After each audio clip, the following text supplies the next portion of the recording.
Well, good morning, everyone. Thanks very much for joining us on behalf of Peel Mining, ASX code PEX. It's great to have you along to join us for this Resources Rising Stars Investor webinar. I'm Nicholas Reid from Reid Corporate, and it's my great pleasure to introduce Peel Mining's new Managing Director, Nick Woolrych, in Sydney, to give us an update on the company's growth and consolidation strategy. Nick was appointed as Managing Director of Peel in September, just months after leading US-focused copper developer New World Resources through a hotly contested bidding war, which saw it eventually being acquired by Conterra Capital for $250 million. Nick forms part of a new, proven leadership team with a strong record of value creation in the resource sector. This team has hit the ground running, completing a highly successful $21 million capital raising in October, launching a refreshed strategy aimed at unlocking the full potential of Peel's extensive resource base and dominant ground position in New South Wales, and just recently kicked off its first drilling program. Nick's going to run us through all of that, but before he does so, just a quick reminder to everyone that's tuned in. This is intended as an interactive session, so once Nick has finished presenting, please use the Q&A tab on your webinar browser and shoot your questions in, and I'm sure Nick will be happy to deal with them at the conclusion of his presentation. So I'll now vacate the screen and hand over to Nick. Nick, great to see you. Thanks for joining us, and we're looking forward to hearing your plans for Peel Mining. Great. Well, thank you very much for that intro, Nicholas, and thanks to you and the team at Reid Corporate for arranging this event and everything you do for us at Peel. And thanks everyone for their interest in Peel Mining. I am very pleased to be presenting the company after being an interested observer in Peel and in the Cobar region for some time, and it really is a time where base metals in Tier 1 regions are enjoying renewed attention. So, like Nicholas said, feel free to pop some questions in the Q&A and happy to take any at the end of this.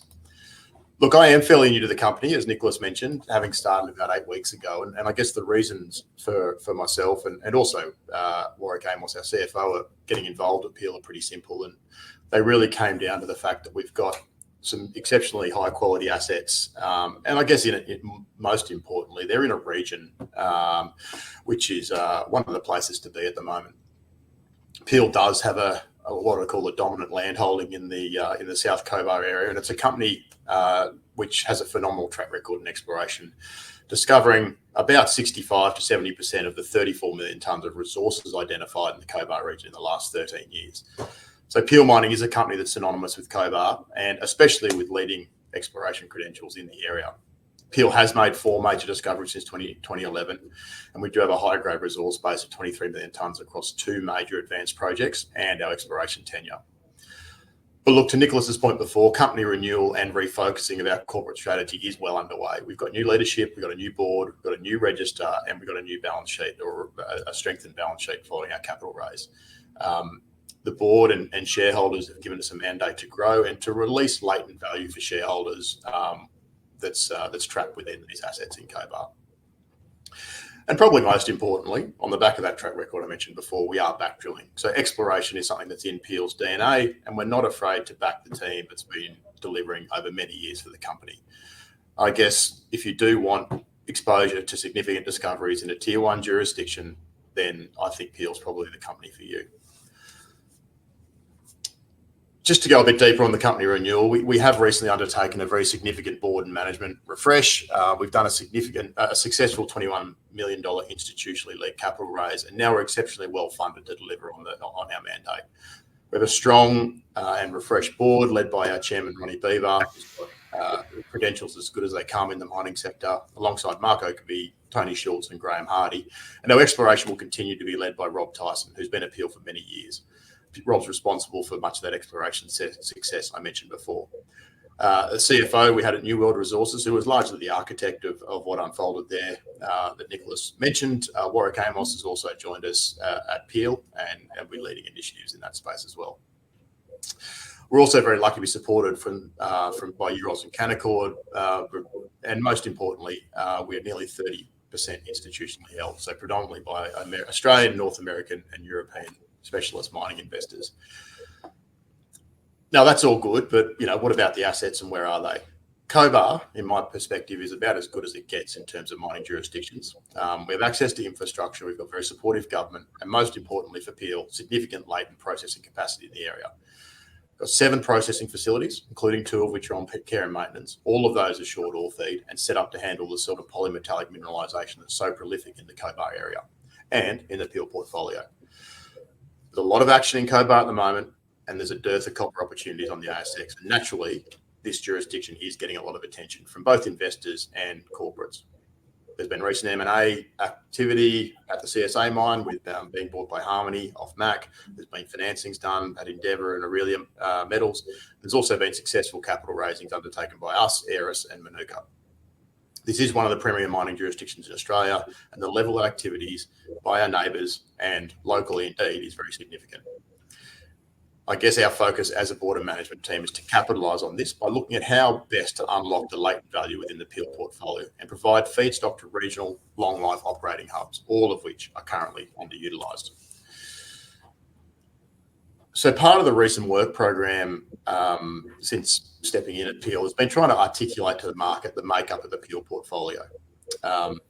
Essentially, there are 3 pillars to the company strategy. We have the South Cobar copper project. This comprises the Mallee Bull and Worlong underground projects. This has been the main focus over the couple of years, with high quality baseline technical permitting work underway and permitting well advanced. These are simple, conventional underground mining operations that will produce high quality copper concentrates. Then we have the Southern Nights complex. This is a high-grade polymetallic mineralisation comprising the Wagga Tank and Southern Nights projects with huge exploration potential in this large VMS system. And then we have our exploration and growth. We're hosting nearly 2,500 square kilometres of tenure in the region. We're drilling now and will continue to do so. We're also looking at other jurisdictions to build out the Peel portfolio, including North America, having recently operated there successfully with New World. Firstly, to the South Cobar copper project. This is both the Mallee Bull and Worlong projects were discovered by Peel in 2011 and 2015, respectively, and both are 100% owned, and there's no royalties or third-party financings in place at these projects. So combined mineral resource of 11.3 million tonnes at 2.18% copper equivalent, of which 76% is classified as indicated. So very well understood mineralisation. The last few years has been spent by Peel advancing the South Cobar copper project as a standalone development project and building a dedicated processing facility. Just want to be clear, there is a far better path to delivering shareholder value from these tenements, and that is utilising the local infrastructure to develop these projects. We will not be building our processing plant for the South Cobar copper project, and looking at other ways to release the latent value from these tenements. Exploration declines are approved at both deposits, and they're located on 100% Peel-owned freehold land. So when the time is right, near-term development readiness is possible. These deposits are very well understood. There's been about 470 RC and diamond drill holes, totaling about 170,000 metres of drilling. So a lot of drilling across these 2 tenements. Mallee Bull is consistent, thick, high-grade mineralisation from about 300 metres deep, including a shallow zone that hosts zinc, lead and silver mineralisation. Worlong commences about 200 metres deep and is also high-grade, has a high-grade core. Both deposits remain open at depth and along strike and will benefit from further drilling from underground when the time comes. Now, I think what has been forgotten by the market at Mallee Bull, but particularly at Southern Nights, which I'll get to shortly, is that some of these holes at these projects are truly exceptional. Such as 58 metres at 5% copper at Mallee Bull and 27 metres at 5.3% copper at Worlong, just to name a couple. And I think the likelihood of finding more mineralisation once underground is exceptionally strong at these projects. Preliminary mine design and scheduling work has been completed, as has met test work, geotechnical work, as well as project design work has been undertaken. Now, we are going through a period of internal review of these pieces of work, including regional processing assessment and looking at how we can rapidly facilitate the developments of these projects. These are some of the most advanced, highest grade copper projects on the ASX, and the path to development is well understood from here once a processing route is secured. Turning now to Southern Nights, the Southern Nights complex. This is a project that Peel potentially has forgotten over the last couple of years. However, it's clearly an exceptional ore body. There's a polymetallic ore body of nearly 10 million tonnes at about 8% zinc equivalent. We will be refocusing on this project in the coming weeks and months with a view to better understanding and extracting value from this exceptional ore body. This is a 100% owned project and again is a polymetallic deposit, zinc and silver rich, discovered and advanced by Peel. The project is also located on freehold land with no third-party JV or royalties in place. Now, Southern Nights is a large, high-grade VMS system over about 2 kilometres of strike and about 700 metres deep, with potential to produce base metals and as well as gold and silver doré, base metals concentrate as well as gold and silver doré. Extensive drilling has confirmed thick high-grade ore zones from shallow depth with multiple untested targets, particularly in the link zone over here between the two deposits, showing some exceptional intercepts that have never been followed up, such as 47 metres at 6% zinc. We've got 26 metres at 25% zinc up near the surface as well. So plenty of high-grade mineralisation available. This is a VMS deposit. Think Rosebery and Golden Grove, and as many people know, and we've had the same experience at the Antler project, these VMS projects do occur in clusters. So again, the likelihood of success from further drilling is high. Further drilling in this link zone and around the Southern Nights complex is planned in FY26 to extend resources and to test new high priority drill areas. Similar to the copper project, the Southern Nights complex is well advanced technically, with mine design, metallurgy and initial project studies underway. Similarly, we are doing a first principles review internally to look at how best to release value from these projects. Environmental and heritage work is well progressed and all the necessary approvals are being advanced. Turning now to more regional exploration, Peel's allocated about $4 million over the next 12 months at multiple targets across the basin, targeting Cobar style and VMS targets. Our land footprint is vast and there are multiple opportunities we're currently looking at. I'm going to repeat my favourite stat, which is that Peel has discovered 65% of the 34 million tonnes of resources identified in the Cobar region over the last 13 years. This is at a cost of discovery of 10 cents a pound copper equivalent. So we do have the track record, particularly led by Rob Tyson, to find, and we now have the balance sheet to maximise the opportunities across such a large portfolio. As Nicholas said, that has already started. We are drilling at we have just completed a 20-hole drill program at Nombini, which is about 2,800 holes.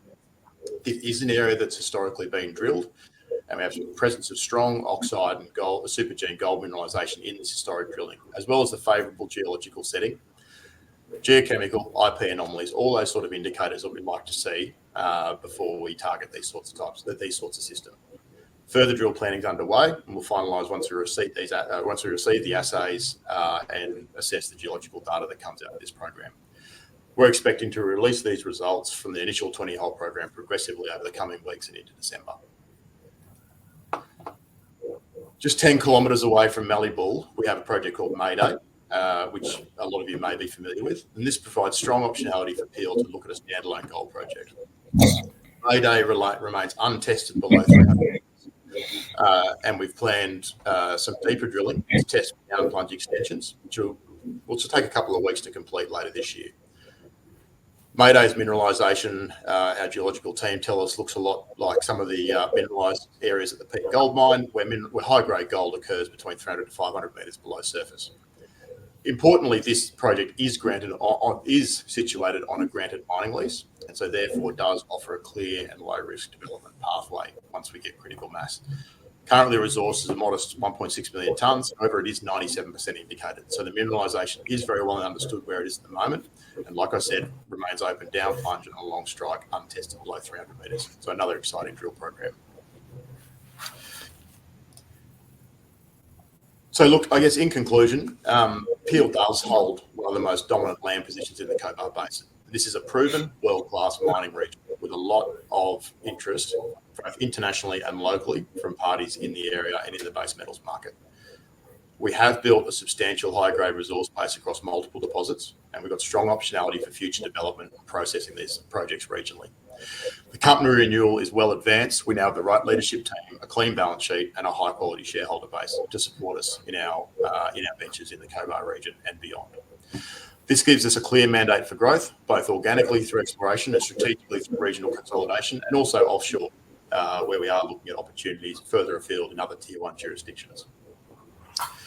With the ongoing drilling programs we have underway across our vast land holding, we see significant untapped potential to continue to grow the resource base at Peel and creating value for our shareholders. To me, the opportunity for existing and new Peel shareholders is phenomenal, and feel like the next 12 months will be delivering on the potential of this fantastic portfolio of assets. And Nicholas, over to you.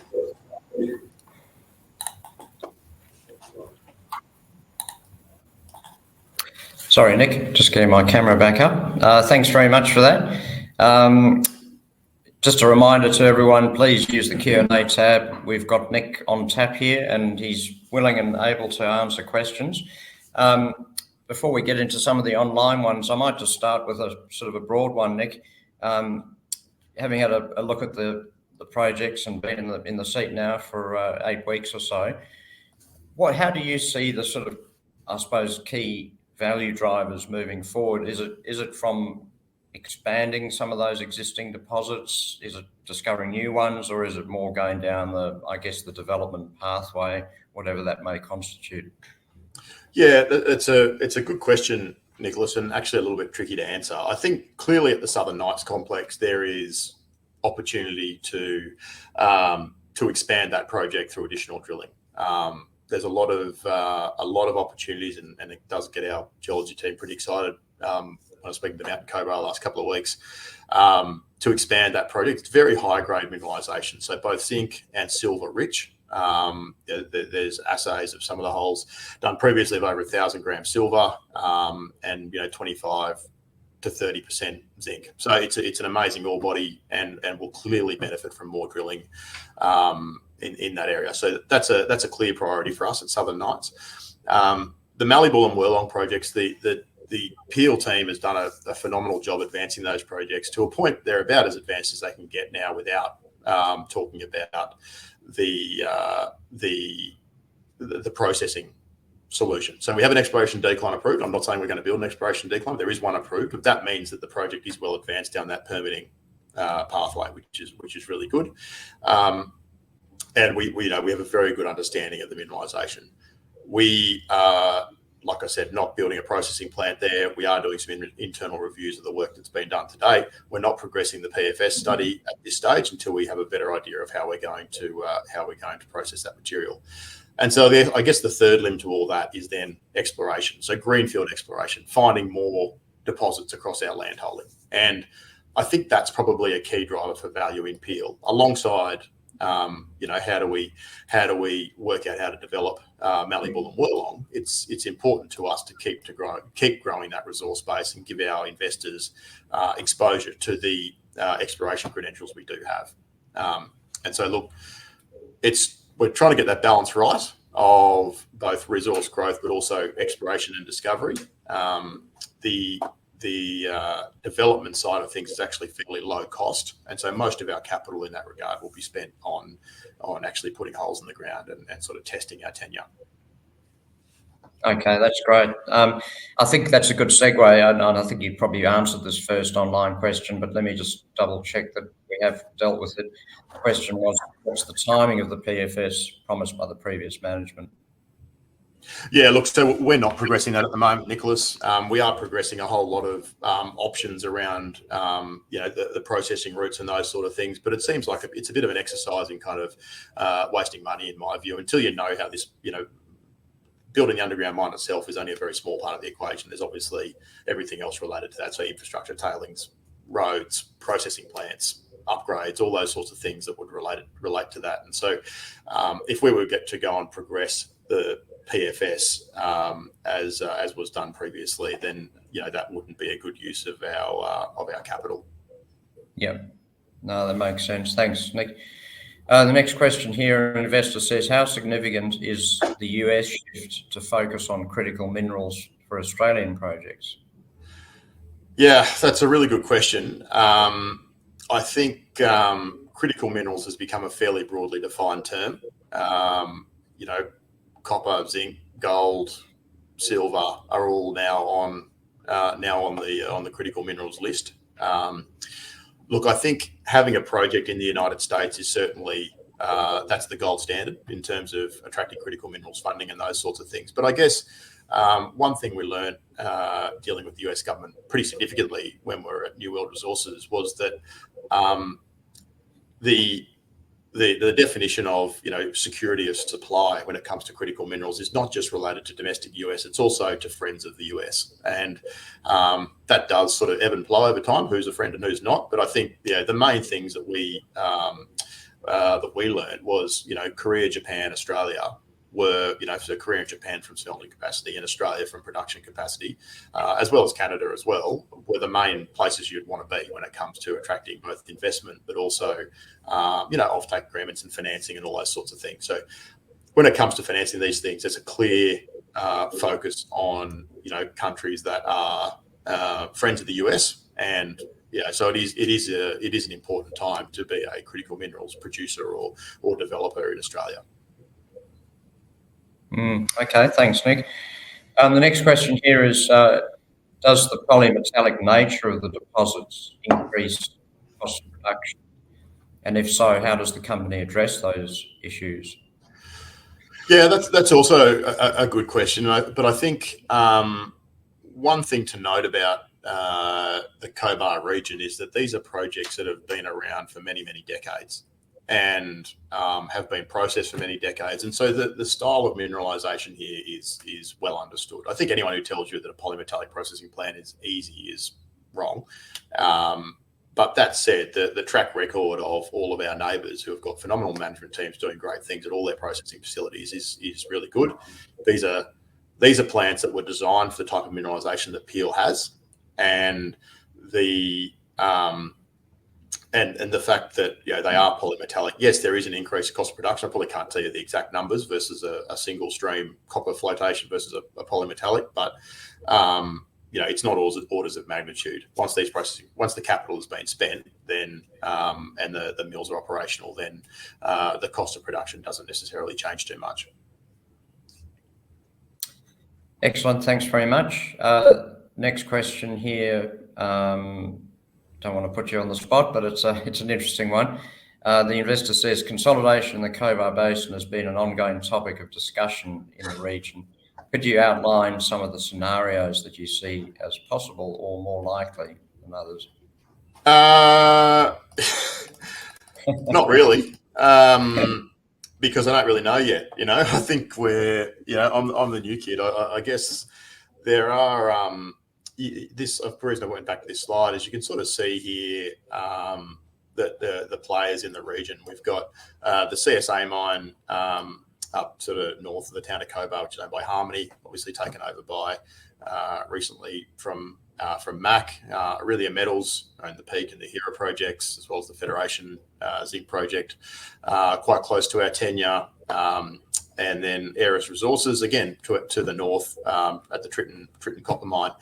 Now, these are projects, certainly Peak and Tritton and CSA and Endeavour, Allura have been around for a long, long time. And the teams of those companies are all doing terrific jobs in with mines that are have been around for a little while. But I guess the main point is when you look at across that land holding and across those owners, and also should include Kingston and Manuka in this as well. A lot of those plants are looking for mill feed. And so we actually have a slide on our investor presentation, which is on the ASX platform. It was too wordy for today's event, but you can look at sort of the capacity of the processing facilities and current run rates and those sorts of things. Now, look, to their credit, every project in the region has a very well thought out mine plan and how to get to capacity in those processing plants, and that's probably what Cobar consolidation means to me. Is well, how do you fully utilise the mill capacity that's available? It's not about one company owning everything or anything else. It's more about, well, how can we come up with beneficial ways for both parties, for Peel and other parties that are going to see these processing facilities full and producing critical minerals for 8 to 10 years plus mine life. And so that's the way we think about these sorts of things. So I can't really answer very well just yet. Sort of danced around a little bit because I don't really know, but it's more about we're looking at where does our mineralisation fit in the puzzle that all these guys are trying to put together. Now, for us, it's actually pretty easy, Nicholas, compared to what they're doing, because they're all mining and it's a bit harder work, and every day is hard work. Whereas we're just trying to find more mineralisation and then work out where it can go. So there's a lot of work to do, but we're sort of going through that process now of assessing the best options. Excellent. Thanks, Nick. Specific question here from an investor. When you talk about Southern Nights, does that include Wagga Tank? And what are the prospects for an open pit in the initial development? Yeah, well, I should have been a bit clearer on that. But yeah, we talk about the Southern Nights complex now, which is the Wagga Tank and Southern Nights. So Wagga Tank over here on the left in this long section, and Southern Nights on the right. So when we talk about the Southern Nights complex, previously there's been mine plans that have been put when you're looking at long section that sort of include the whole underground area. But yes, obviously that near surface mineralisation, which again has some pretty amazing grades, as you'll see on that slide there, have come into the mineralised areas. Now they are very modest tonnes, I should say, for now. So there's not a lot of tonnes in that higher grade zone, and clearly when you look at the grade thickness long section, the higher grade core of Wagga Tank is at depth. That said, it is we should always be mad to look at any sort of near surface open pits and dismiss them as something that aren't useful, but they are very useful to us. We haven't probably fully got our head around yet as to how the open pit would fit in with the rest of it, because it's clearly different dominant metals, but again, it's not dissimilar to other projects in Cobar where they see the type of mineralisation or the makeup of the mineralisation, I should say, change at depth versus what they see at the surface. So the Southern Nights complex is we think about it all together, and trying to join it up with Rob and the team with this link zone is a pretty important part of it. We're looking at how we're going to deal with the open pit over time. There's a lot of metallurgy and those sorts of things we need to do on that open pit work, and that's all being undertaken. Excellent. Thanks, Nick. And while we're in the nitty-gritty of the projects and the assets, here's a sort of a related question. Is a central hub to treat the existing Peel deposits a more economical option than toll treating ore at underutilised existing mills in the Cobar area? Yeah, so no, Nicholas, we don't think so. I think there's a few ways to answer that question. Like a polymetallic mill is going to be $100 to $150 million potentially, and has been looked at by Peel in the past, as has a copper only mill and those sorts of things. I think firstly, when our market cap is where it is, financing that's very difficult. Secondly, where do you put it? But thirdly, if we can avoid going to spending hundreds of millions of dollars on a processing plant, we should do that. There is a better way to shareholder value, in my view. Look, I appreciate not everyone might have that view, but that's certainly based on what I'm seeing, and also, frankly, market feedback from others in the who know the area as well. We think that's the best way home, to go and look at other ways to realise value from the projects. Excellent. That's very clear. Thanks, Nick. We've got through most of those questions. There's just one more, which I was throwing you under the bus again here, but I'll ask it anyway. The question is, what's a realistic price target for PEX? And then the investor says, yes, I realise that's a near impossible question, but feel free to give it a crack. So to throw a few prompts, copper depleted landscape on the ASX, record copper prices. What's your ambition for the company, I suppose? Ambition for the company is pretty multifaceted. I guess firstly, from an enterprise value point of view, $70 million Aussie for 22.9 million tonnes of 2.2% copper equivalent is woefully undervalued. I think I sort of see there's a lot of value to be had by investing in Peel shares now, and indeed I'm doing that as well. So I think I'm not going to put a price target on it. Paul Howard and Mike Milliken and Michael Scanterbury from Euroz have done that.